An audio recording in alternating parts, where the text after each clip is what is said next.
У цій годині, друзі, ми вже з вами поговорили про наслідки атаки російської на Харків, на Запоріжжя. Зараз переходимо до ситуації в столиці, адже ворог вночі вдарив по Києву. Загарбники цілили по житлових будинках та цивільній інфраструктурі.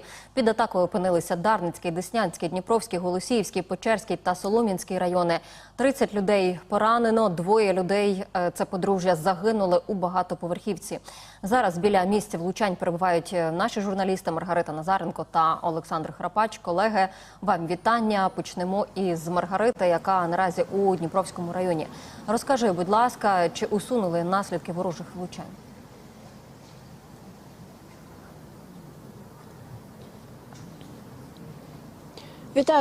Вітаю, колеги. Так, дійсно, в цьому районі наразі вже ліквідували наслідки ворожого удару. Зазначу, що тут вороже залізяче потрапило в 16-поверхівку. Епіцентр вибуху потрапив саме на 6-й поверх. Сюди одразу прибули вогнеборці, вони ліквідували пожежу. Також працювали рятувальники. За інформацією, тут вдалося врятувати 10 людей з цього будинку, але, на жаль, не обійшлось і без загиблих. На 6-му поверху проживало подружжя, 69-річний чоловік та 67-річна жінка. Вони, на жаль, загинули. Також постраждали і квартири на 4-му та 5-х поверхах, там повибивало вікна. Нам вдалося поспілкуватися з пані Тетяною, яка і проживала саме на 5-му поверсі, а також з пані Людмилою, яка проживала неподалік. Тож вони нам розповіли про ті жахіття, що вони пережили. Давайте послухаємо далі в прямій мові. Вікон немає в еркері, в великій кімнаті, на балконі немає. Все повністю затоплене, тому що очаг був на 6-му. Можете подивитися, 6-й поверх повністю вигорів. У нас повністю вся затоплена квартира. Нас запустили 2 години тому в квартиру, після того, як шахет там около 5 годин прилетів.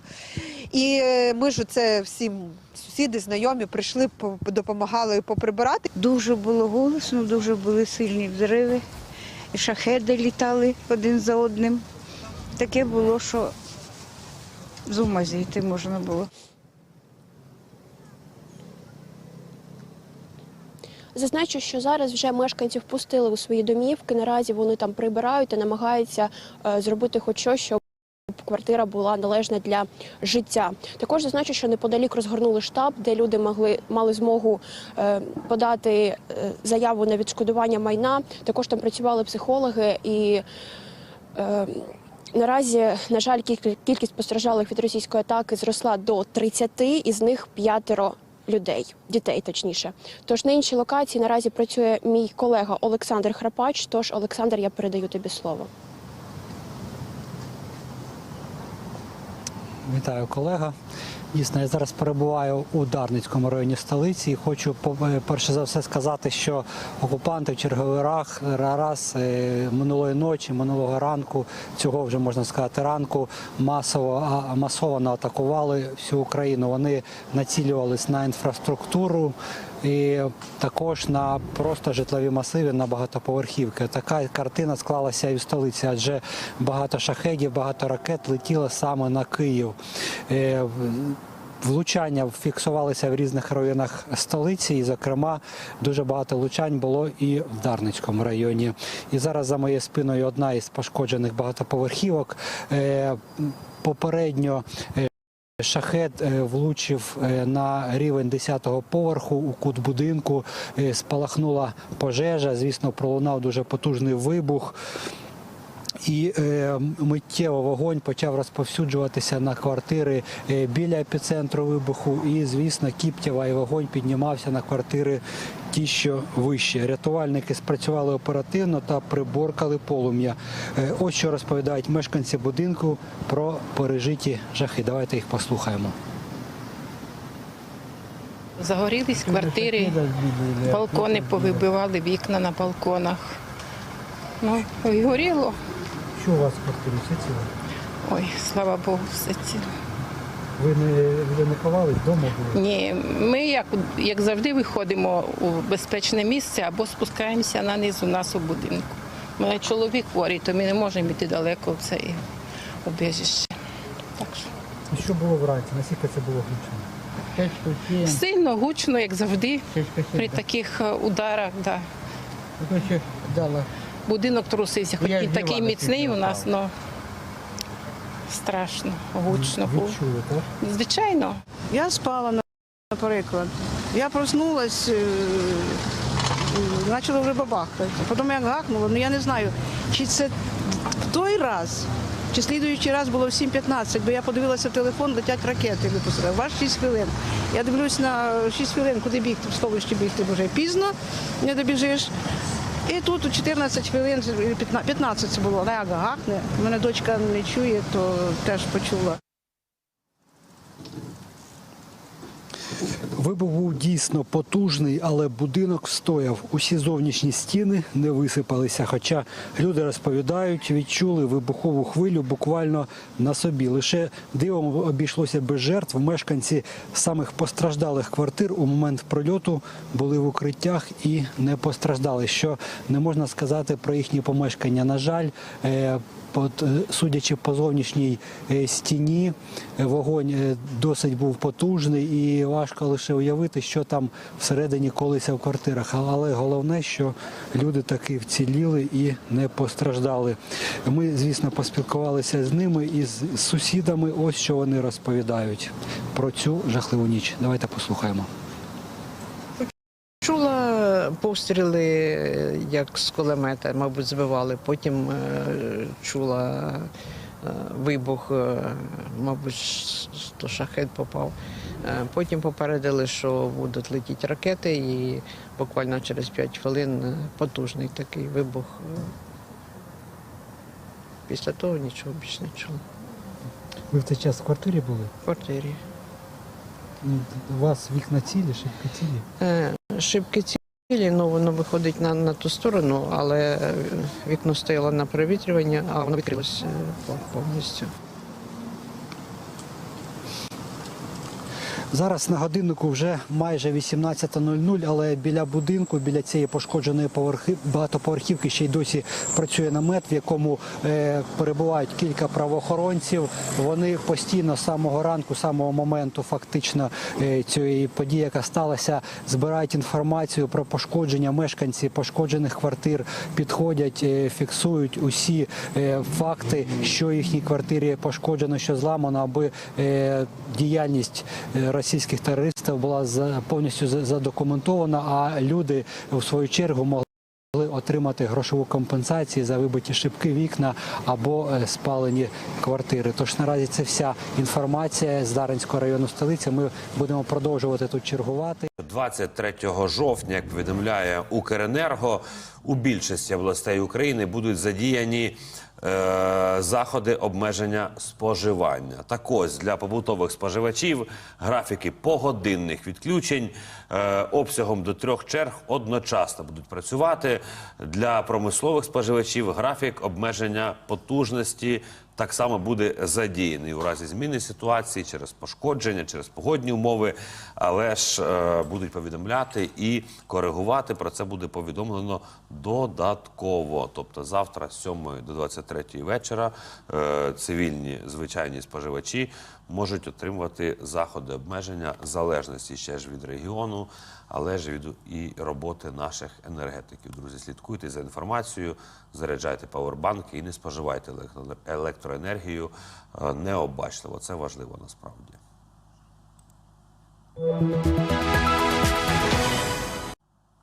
Щодо столичних тем, зокрема щодо наслідків чергової російської атаки. У Києві ворожий дрон під час нічного ворожого нальоту поцілив в Олімпійський фаховий коледж імені Івана Піддубного. Ось про таке повідомив Національний олімпійський комітет нашої держави. І у закладі пошкоджені об'єкти спортивної та освітньої інфраструктури. А саме зруйноване штучне футбольне поле, вибиті вікна у футбольному та легкоатлетичному манежах. Частково постраждав і навчальний корпус.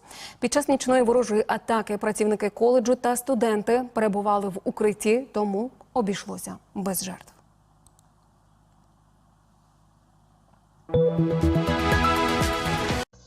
(14:03 in Kyiv and in Ukraine. Thank you for staying on the Kyiv 24 TV channel. We promptly inform you about everything. And now about the fact that the capital continues to be shaken after the enemy attack. And in the Darnitsky district, as a result of a UAV hit, a 17-type helicopter was involved. That's how our colleague, our journalist Olga Shok, knows and will tell you more about the damage now, and will not only tell, but also show. Olya, we congratulate you and you have a word. What is the condition of the people here? What is the condition of the building? And what is the situation with the restoration work now, if any?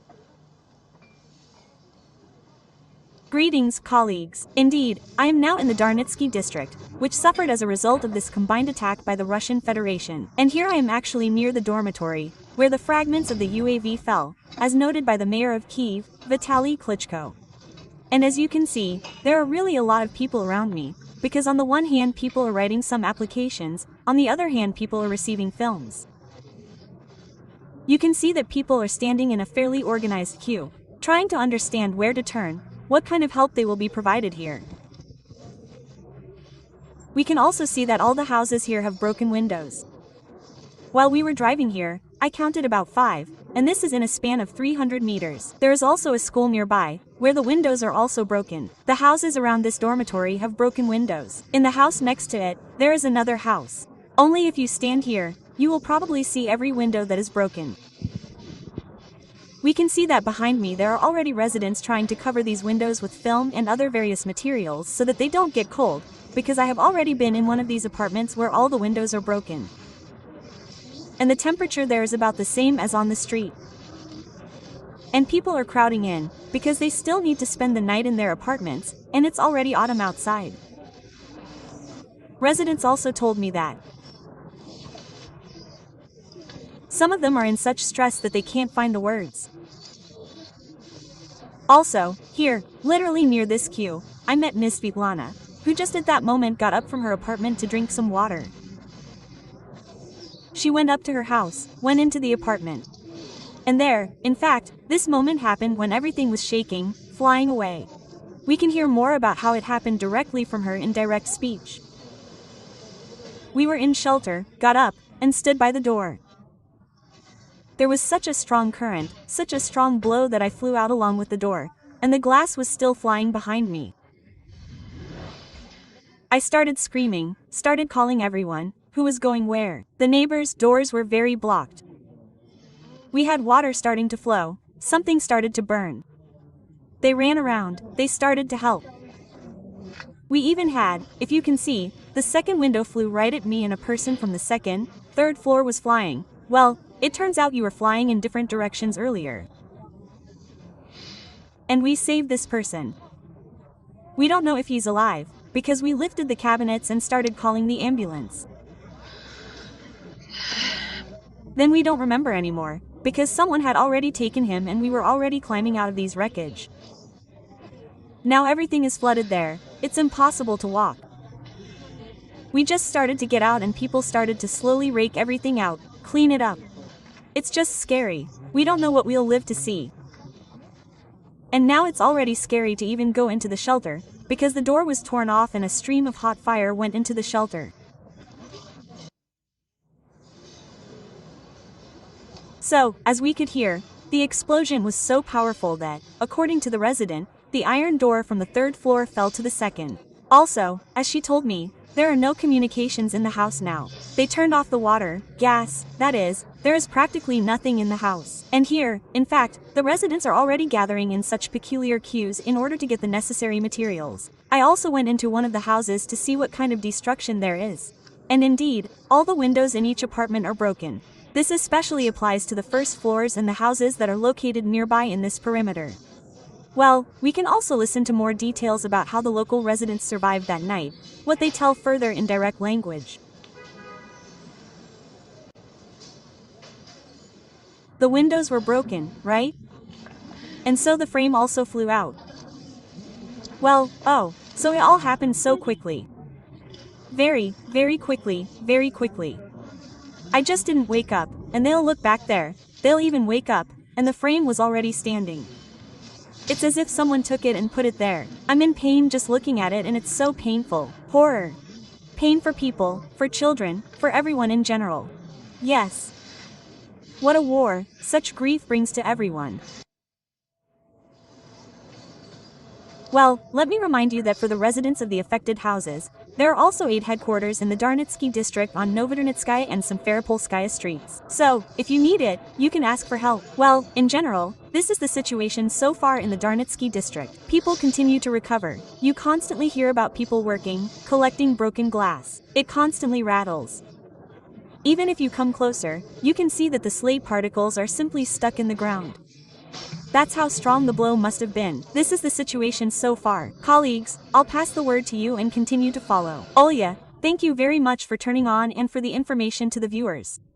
Let me remind you that it was our colleague and journalist Olga Shok with details of how the capital is recovering. And Olga from the Darnitsky district in Kyiv directly joined in.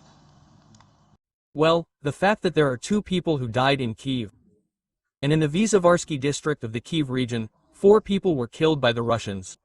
Yes, and what will happen there? What is there? What will happen there? Now Yulia Glushenko, I hope, will tell us the terrible footage behind her back. Yulia, good morning to you again, dear. Congratulations, Slava. Indeed, I am now in the Brovary district, namely in the village of Pogreby. And on the street where this terrible tragedy happened today, there is such, silence that speaks for itself. Actually, here I am standing literally a few meters from the house where a Russian drone hit today and took the lives of 2 children and 1 woman. The woman was 38 years old, and the girl was 12 years old, and a 6-month-old baby also died. As the locals tell me, they really knew this woman, they always helped her. Or that woman was helping other neighbors. They were friends, and the woman worked as a housekeeper and loved her children very much, because she had not had them for a long time. She herself lived with her husband in Kyiv. However, this house, which was completely destroyed here today, is the house of her husband's parents. And it was the husband who advised her to come here, to this village, because it was supposedly safer here. But, as we see, this tragedy happened. And, unfortunately, missiles do not choose where is safe and where is dangerous. Here, as the locals tell me, this house literally burst into flames right away, because it is wooden and they could not put it out for a long time. Well, the missile itself hit the room where this woman and her children were. And therefore there was practically no chance of rescue. So, how did this night go for the locals? How are they recovering? What are they telling me? Come on, let's hear it directly. It burned for a long time. I got a call, I came home from work and for another hour and a half, yes, it was burning, because the wooden house is surrounded by bricks and it. And you weren't there at that moment? I wasn't. My wife was in the room next door. And my son went into the kitchen, and at the moment when the explosion happened, he came out, made himself coffee. The refrigerator was damaged, but he remained intact. When you arrived, what did you see there? Well, the police were already there. A bunch of fire trucks were extinguishing it and other trucks were driving up. It was burning, extinguishing it, and then it flared up again. Neighboring houses were also damaged by debris in the blast wave. Windows were broken there, facades and roofs of houses were destroyed there. We also know that trucks, trailers and the facade of a gas station were damaged. In addition, in the Brovary district itself, but in another settlement, we also know that a 38-year-old man died. And here we see these terrible consequences. Well, fortunately, it's just one house, but we're losing our people, we're losing our young generation, our children. And here the neighbors are telling us that they were really acquaintances. And I feel very sorry for this woman, because she couldn't have children for a long time. And finally she had this 6-month-old, this baby. And when he turned 6 months old, Russia took his life and the life of his mother, and the lives of almost the entire family in general. So this is how the village of Pogreby in the Brovary district, which is in the Kyiv region, is recovering now. Well, I will continue to follow all the events. In the very center of Kyiv, the oldest center of Kyiv in Pechersk, there are also problems with electricity, water supply, television signals, because they are currently eliminating the shelling there, the consequences of the shelling. And I am there in Pechersk. There are not only these elite high-rise buildings, there is also a private sector, and the private sector has been seriously affected. Our colleague Dasha Ryabchin has just gone there. Dasha, my dear, good morning to you again, or rather, good afternoon. I greet you again, Slava. I also greet our viewers. Indeed, I am now in the Pechersk district of the capital, namely in the private sector, where, unfortunately, a 3-story building was damaged. As you know, fragments of an enemy UAV hit it, which resulted in a fire and partial destruction of the 2nd and 3rd floors. Currently, as neighbors who lived nearby told us, no one lived in this building. We also know of one victim. He was examined by doctors and is currently doing well. As we saw, residents who also live next to this house also suffered damage, namely, debris also fell on the house next door and as a result, the roof was damaged. As we saw, people are cleaning up the consequences of this attack on their own, taking out garbage, taking out slate, pieces of slate. The state emergency service worked on the scene and quickly extinguished the fire. The area is currently fenced off because, they said, the house is in a state of emergency, namely, it continues to collapse. We also talked to residents who live on this street. I suggest you listen further in direct language how they survived this hellish night for the capital. Then it was like a bang. At first it was noisy, then like a bang. There was a very strong explosion. The windows were intact, but the walls were not. Everything was torn apart. The lining was torn apart by the blast wave. Very strong. It was at 7:30 a.m. We were at home, but we had already gotten up. There was a very strong explosion. It was like this. We were home around 7:30, but we had already gotten up. We live a little higher up. Well, it's a neighboring street, I think. It was very loud. Both the children and I were scared out of bed, jumped up, and ran quickly into the corridor. Well, we generally realized that it was somewhere very close to us. We were very scared. So, as you know, the explosion happened at 7:30 in the morning. We also walked down the street to talk to the residents of this street. And they say that windows were broken even on the neighboring street, which is higher up. So nearby in the territory we also saw the fragments of an enemy Shahid, which are currently being liquidated. And they are also currently reporting that the municipal service is due to arrive to start taking out this garbage, all the pieces of glass, windows, slate. And also, according to updated information, as of 12:40, it is reported that the number of injured as a result of the Russian attack has increased to 25 people, including 5 children. More than 10 people have been hospitalized, including 4 children. So that's all for now. Slava, I pass the floor to you.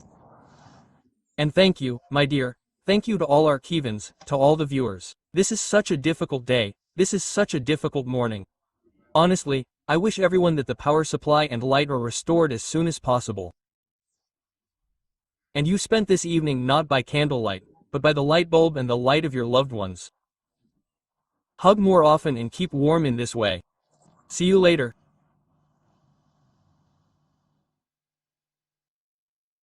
Всі наші телеглядачі дійсно продовжують працювати у Дніпровському районі столиці. І за моєю спиною 16-поверховий житловий будинок. І внаслідок масованої комбінованої атаки ворога тут стався вибух на рівні 6-го поверху. Там здійнялася пожежа. Ну і от, на жаль, в результаті загинули на цій локації 2 людей. Це подружжя. Чоловіку було 69 років, а дружині 67 років. Велике співчуття близьким та рідним. Загалом зазначено, зазначу, що тут працювали рятувальники, їм вдалося врятувати із будинку 10 людей, у тому числі тут були і діти також. Загалом роботи з ліквідації на місці все ще тут триває, тут роботи дуже багато. Наразі будинок огороджений стрічкою, там працюють правоохоронці, вони не підпускають близько до будинку, тому що його ще необхідно повністю обстежити, ну і відповідно скласти усі відповідні документи. А от рятувальники працювали тут досить довго, тому що спершу вони локалізували пожежу, після цього вони її повністю ліквідували, і от буквально щойно вже вони поїхали з цієї локації, тобто тут вони роботи свої завершили, вони завершили повністю проливання конструкції, проте ще дуже багато роботи лишається і комунальникам також, які досить скоро мають приїхати на цю локацію для того, аби прибрати подвір'я, тому що ще дуже багато тут і повалених дерев, і от подвір'я воно усіяне і уламками, і склом, і деревам, тобто тут дуже багато ще роботи над ліквідацією наслідків лишається. На 4-му та на 5-х поверхах пошкоджені дуже сильно і віконні рами, і загалом вікна дуже сильно пошкоджені. Для місцевих тут неподалік розгорнули штаб поліції, куди ж вони можуть звернутися для того, аби написати відповідну заяву на відшкодування за пошкоджене майно, ну і загалом отримати необхідну допомогу юридичну. І також зазначу, що на локації працюють і психологи, куди можуть звертатися місцеві для того, аби психологічну допомогу теж отримати. І от біля штабу збираються така черга людей з документами для того, аби написати ось ці заяви. І поспілкувалася, звичайно, я з місцевими також. От з пані Оленою познайомилися. Вона мешкає на 9-му поверху цього будинку разом із чоловіком, разом із своєю донькою і з песиком також. І давайте послухаємо, що ж вона мені розповіла. Прокинулась від того, що почули вибух. Як підлітала, не чули, а від самого вибуху. Ну, якось так, я почала у доньки запитувати і у чоловіка, що робить. Вона почала викликати пожежників, чоловік почав набирати воду. Пожежники зайшли, сказали, що лишайте двері, щоб не вибивати. Беріть все необхідне і спускайтеся. Ми схопили сабаню і побігли сходами.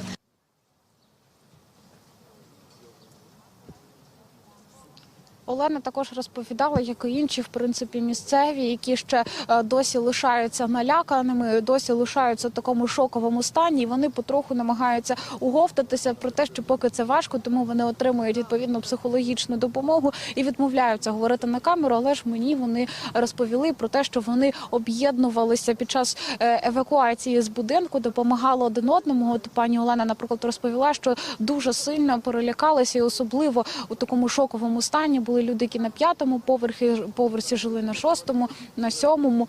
От, і коли спускалися люди з верхніх поверхів, вони їм допомагали виходити, брали за руки, брали дорослих, дітей і допомагали евакуйовуватись також із будинку разом. І тут вже, от, власне, вже і отримували усю необхідну допомогу.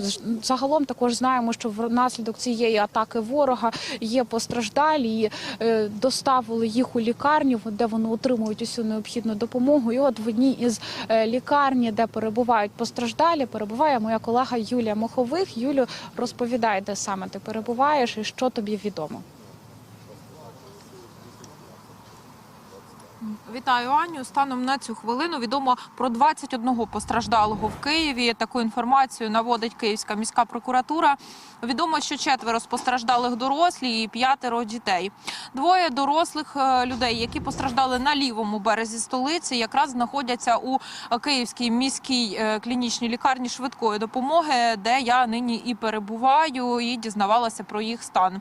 Власне, постраждалі, які доправлені до цього медичного закладу, це жінка і чоловік. Одного з пацієнтів привезли близько 7:15 і другого близько 8 ранку. Власне, у обох легкі поранення осколкові, вторинні, тобто це не вибуховими пристроями, а власне склом, склінням віконних рам.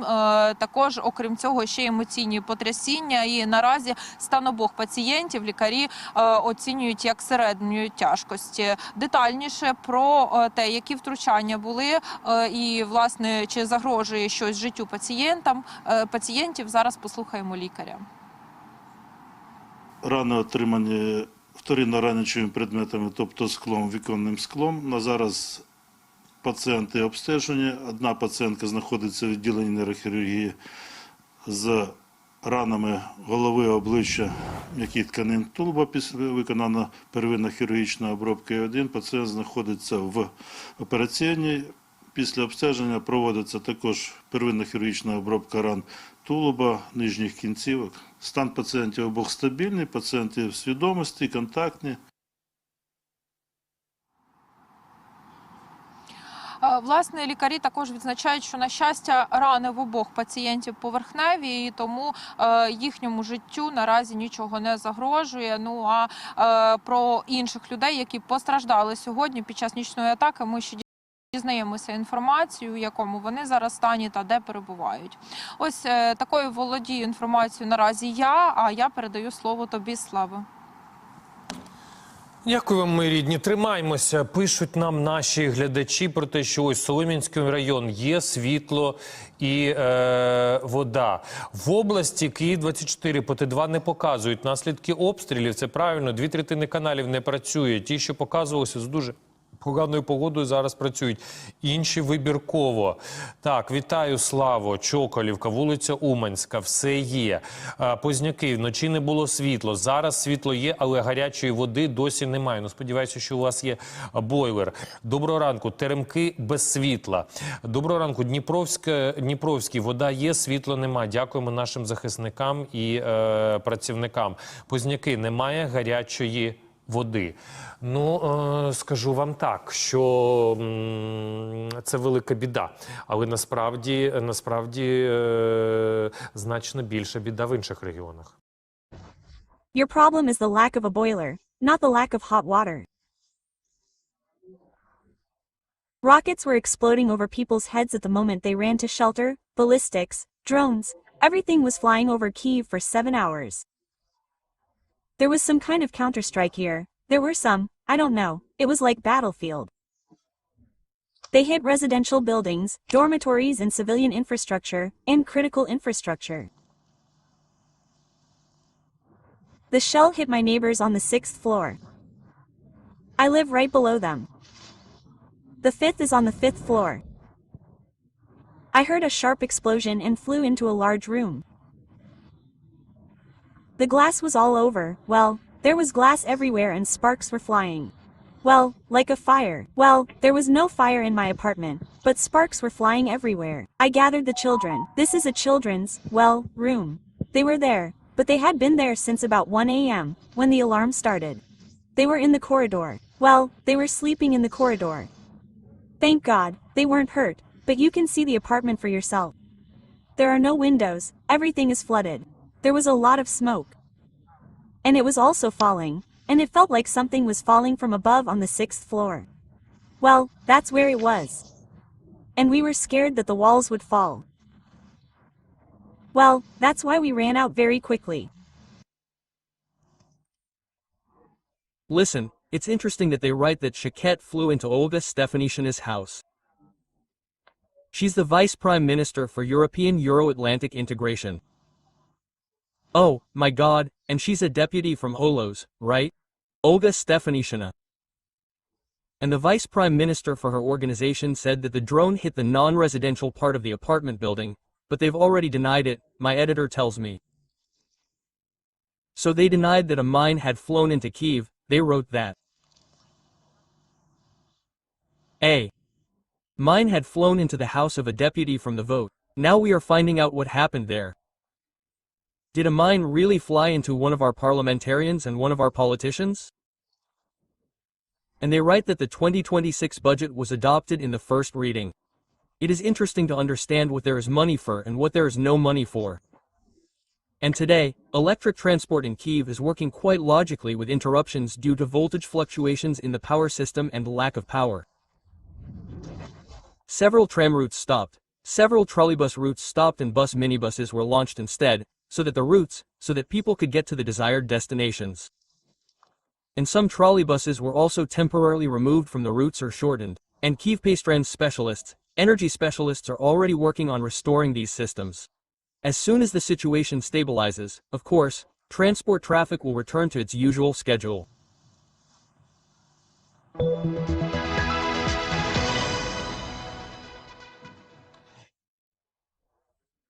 And after this massive missile and drone attack on the energy infrastructure, most regions are without electricity. Emergency power outages are being introduced. The Ministry of Energy says that restoration work is being carried out actively where it allows. There are serious problems in Odessa right now. The DTEC company's facility there has been completely destroyed. They are reconnecting, reconfiguring, promising that everything will work soon. Energy experts assure that they are doing everything possible to restore the electricity supply as soon as possible. The power outages will continue until the energy system stabilizes. Ukrainians are asked to use electricity rationally to reduce the load on the system. But we understand that it is not so simple. When it is cold at home, there is no heating. Whether you want to or not, you start turning on some heaters, turning on the fans, turning on the UFO or something else. I'm Stanislav Ignatiev, an expert from the Ukrainian Institute of the Future. Stanislav, good day to you. Good day. Glory to Ukraine. Glory to the heroes, Stanislav. Then let's start right away with what happened today. The scale of damage that we have at the moment and the dynamics of the shelling of energy infrastructure. Last time we saw a large-scale shelling of the capital on the 10th. How many days have passed? 12 days have passed. Again we have such a disaster. What should we count on? And specifically, how can we assess the preparation for these shelling? Because this did not happen unexpectedly, not by accident, not suddenly. Yes, we had to prepare. As the people of Kyiv, the 4th year of the war is coming to an end. And we have not yet recovered from the shelling that we had 12 days ago. Part of the city's energy system is operating in emergency mode. Well, the equipment is partially powered through emergency circuits, so it was indeed such an attack that led to voltage surges that most Kyiv residents observed in their own homes. And it is very good that the left bank of Kyiv did not go into a temporary blackout mode, as it was on October 10th, when we were on the left bank for almost a day without stable power supply. Indeed, here there is a large level of inadequacy of local authorities in protecting critical infrastructure facilities, since the enemy is hitting precisely those facilities that are on the balance sheet of the state utility company, Kyiv Teploenergo. And even the president, in his comments after the last attack, emphasized that he really will not comment on the level of Kyiv's preparation for protection from attacks and protection from emergency situations that are happening now. What to prepare for? We see that the enemy is now trying to hit facilities that supply power to individual regions.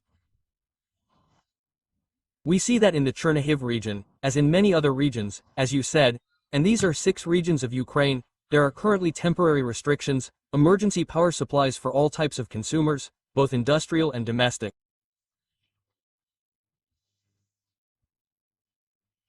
Accordingly, for example, in the Chernihiv region, we saw that at first the city, which is located near Slavitich, which is located near the nuclear power plant, was de-energized due to a point hit in the transformers of the Ukrenergo NEC, a 330 kV substation.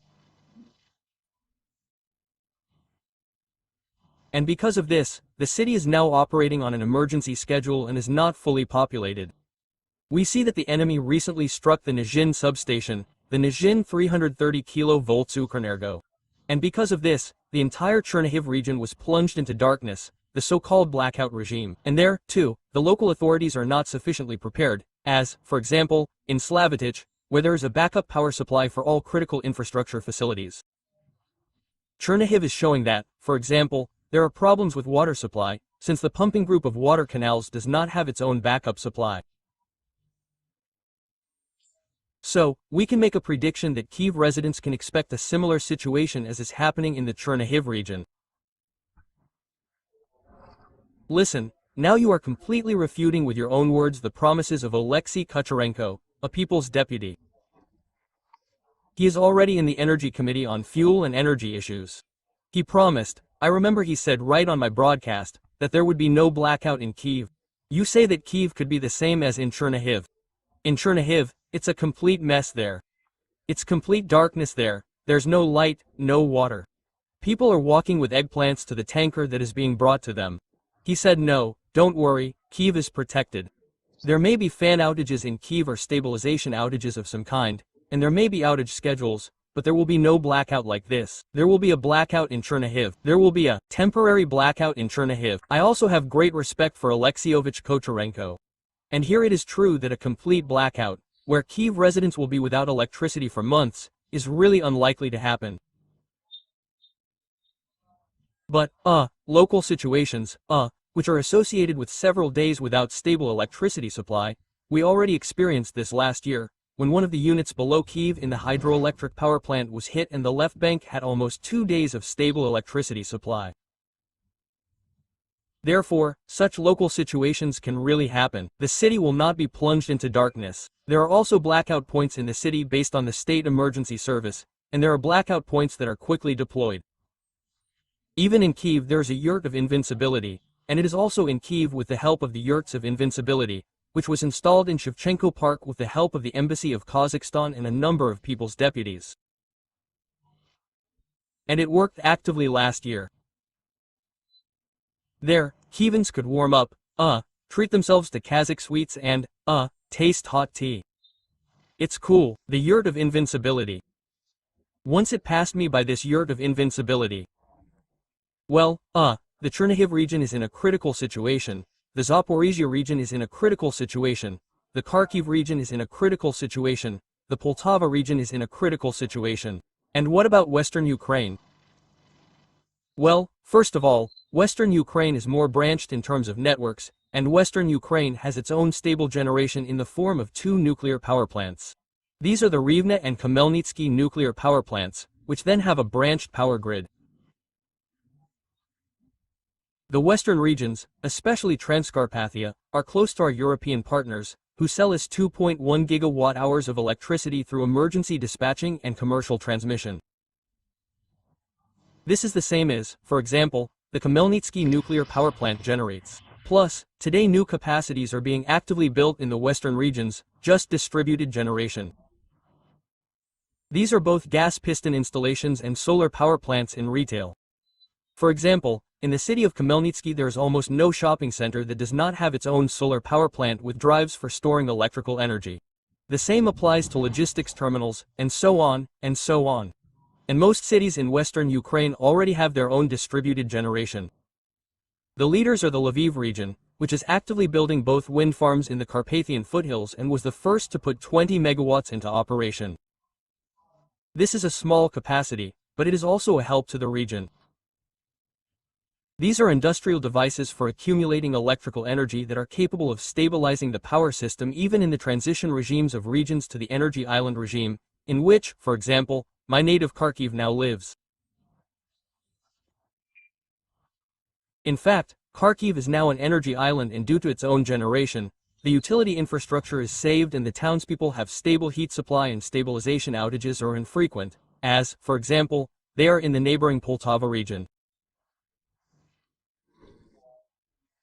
Oh, tell me, Ukrainian Pravda published a very interesting map of the Russians' plan, such as how they are going to arrange a blackout in Ukraine.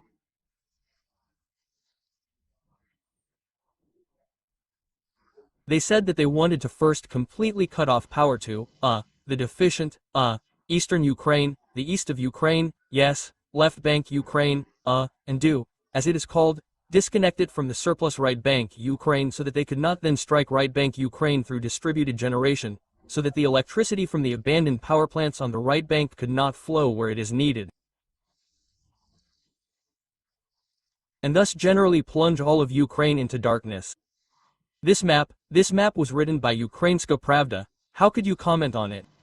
Well, in principle, that is how the enemy is acting. He is now trying to point by point disconnect certain regions with his strikes. In particular, we see this in the Chernihiv region, in particular, we see this in the Kharkiv region. For the first time, the Poltava region is experiencing, a period of full-scale repeated strikes on power generation, distribution and transmission facilities. Similarly, in the Sumy region, there are, hits on power distribution facilities. That is, the enemy is now using the tactic of pinpoint strikes. We saw this viral video, which is in Russian publics, and has also entered our Telegram publics, when, using an Arlan drone, Shaheeds are being targeted at transformer equipment, which was well protected on the territory of substation 330 Slavitich, which is located in the Chernihiv region. That is, the enemy is trying to implement this tactic. Not everything works out for him. And, using the term, let's thank our guys of the armed forces of Ukraine, who protect our sky and defend not only our border, not only our peaceful sleep, but also our energy system from destruction according to the scenario that the enemy draws for himself. But you, can you say that now the western regions, they are in the greatest energy security? And, let's say this, they are in more energy comfort. This has been observed for many years due to many factors, as I said, and powerful, generating capacities, and due to the fact that there is a sufficiently branched system of electrical energy transmission and distribution, and business is actively building new generating capacities and electrical energy storage capacities today. Well, we wrote the last question by different politicians and figures. There, Mariana Bazugla wrote that, they say, now it is better to leave big cities, especially those closer to the front, to go somewhere, either to the villages or to the western regions of our country. Can this really somehow save and reduce the energy load on those cities that are under greater threat? Well, in principle, any reduction in consumption is a partial unloading of the energy system. But, for example, I have a family of doctors in my native Kharkiv who, during the entire full-scale invasion, has been living in the Saltivka neighborhood, which is constantly under fire, but they are doctors and they see their mission not to go outside the city, but to work and provide first aid to the affected citizens. Therefore, the position of each citizen is individual. And I just want to emphasize that if you have relatives or acquaintances in the village, then establish friendly relations with them so that they are ready to accept you in a difficult moment. But let's hope that thanks to both the fighters of the energy front and our defenders of the sky, such a situation will not happen. I understand. Thank you very much. Stanislav Ignatiev, expert of the Ukrainian Institute of the Future.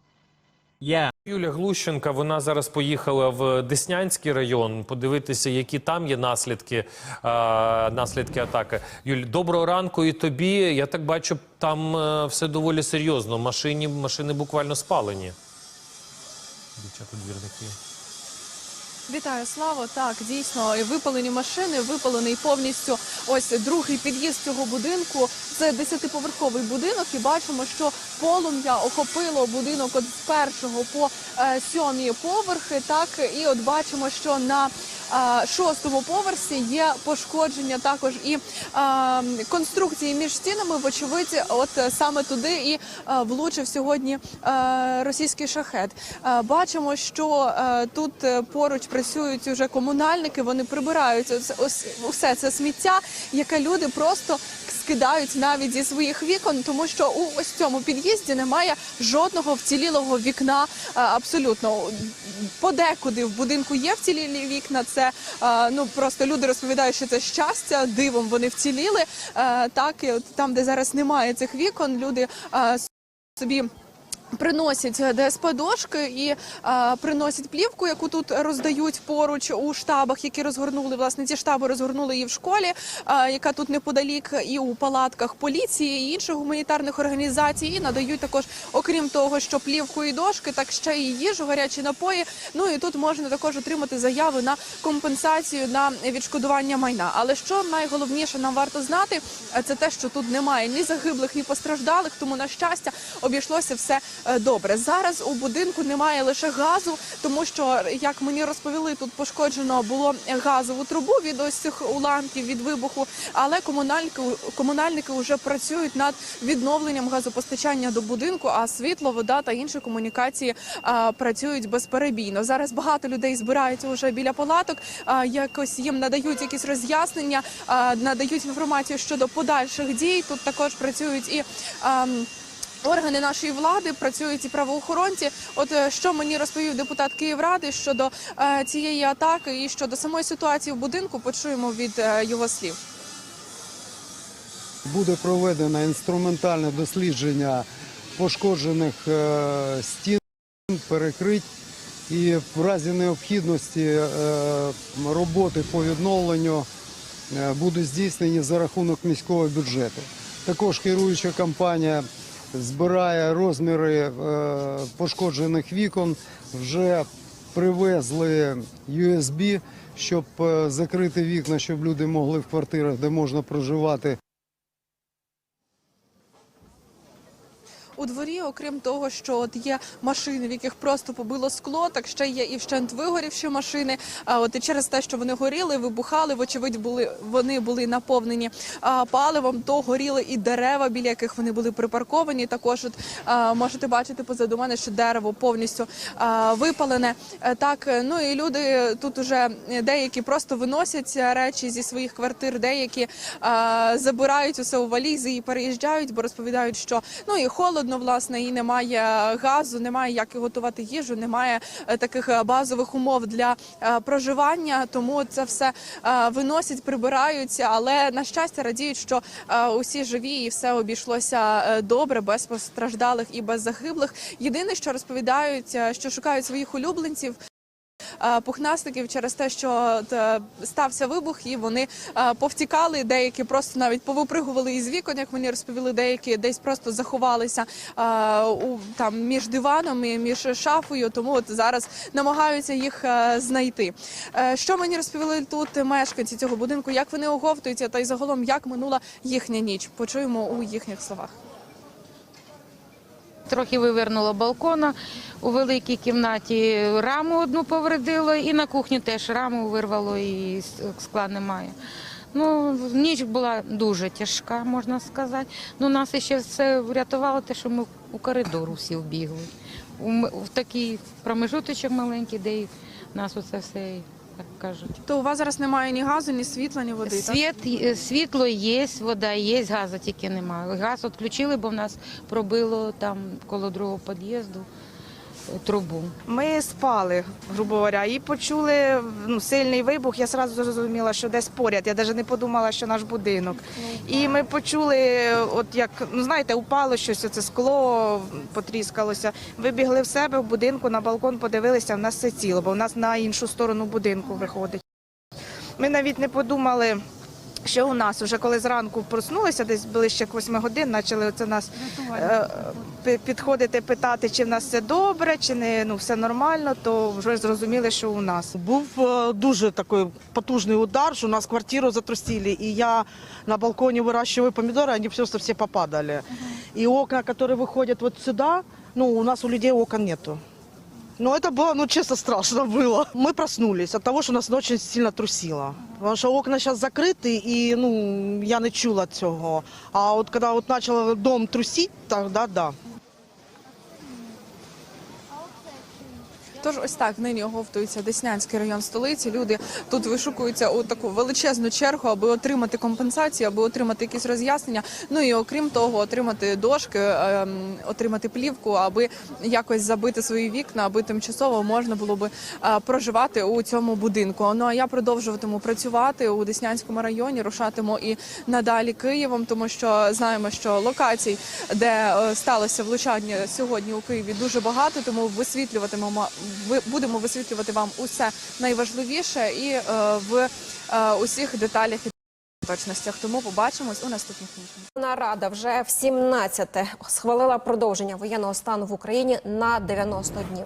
За таке рішення проголосувало 317 народних обранців.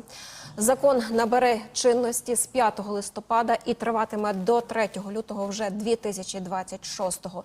Нагадаю, що парламент кожні 3 місяці продовжує строки дії воєнного стану та мобілізації, починаючи від 24 лютого 2022-го, це з дня повномасштабного вторгнення Росії до України.